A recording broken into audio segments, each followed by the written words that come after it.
Croix dorée ou croix de la mort?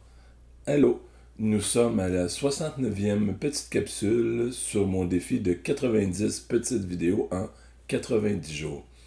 Aujourd'hui, je te parle de la croix dorée ou de la croix de la mort.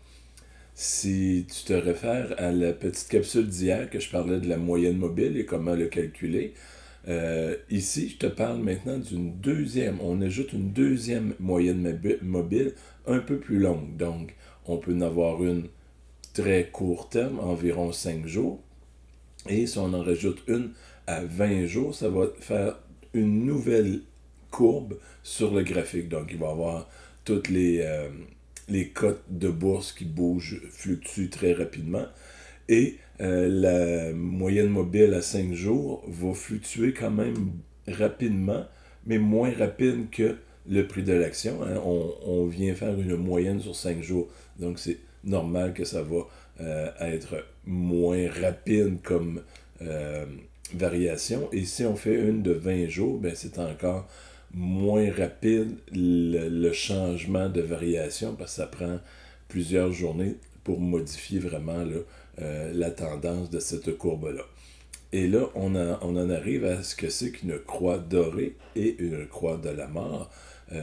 Si tu regardes sur un graphique et tu viens positionner deux moyennes mobiles, donc une à très court terme et une à moyen, 20 à 30 jours, bien, tu vas voir de temps en temps que la moyenne, la plus courte moyenne, mettons 5 jours, lorsqu'elle vient passer par-dessus, donc elle est en dessous de la moyenne mobile moyenne, et lorsqu'elle vient par en haut, c'est que les cotes de ce titre-là ont commencé à grimper rapidement.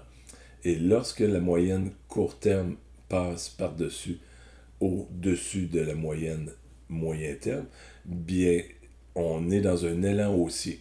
Et si tu regardes sur un graphique où est-ce que tu peux voir plusieurs fois cette configuration-là, bien, tu vas t'apercevoir que des fois, c'est un début d'une longue tendance. On ne sait jamais combien de temps va durer une tendance. Est-ce que ça va durer une semaine, 2 semaines, un mois, 6 mois, un an? On ne le sait pas.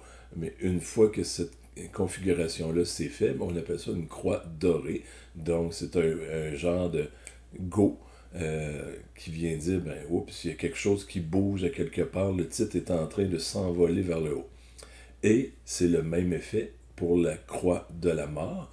C'est lorsque la moyenne mobile à très court terme vient passer en dessous, bien souvent, des fois, c'est un début d'une tendance qui commence à descendre vers le bas et le bas et encore le bas.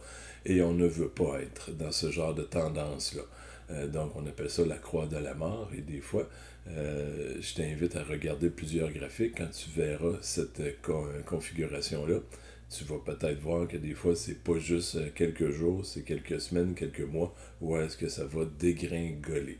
Actuellement, si on regarde un peu la crypto, on est dans ce genre de conditions-là où est-ce que la moyenne mobile à court terme est toujours plus basse que la moyenne. Ça remonte un petit peu, puis ça redescend. Et on descend.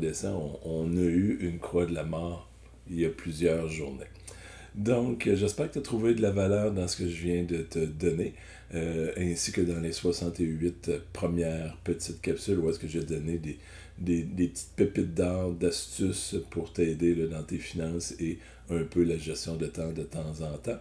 Il reste à peu près une vingtaine, 20-21 petites capsules. Donc, je t'invite à les écouter et surtout, si tu veux aider de tes amis, de tes collègues, des gens que tu connais sur les réseaux sociaux, bien, je te demande de partager cette vidéo-ci. Sur ce, bien, je te souhaite une sucrée de belle journée.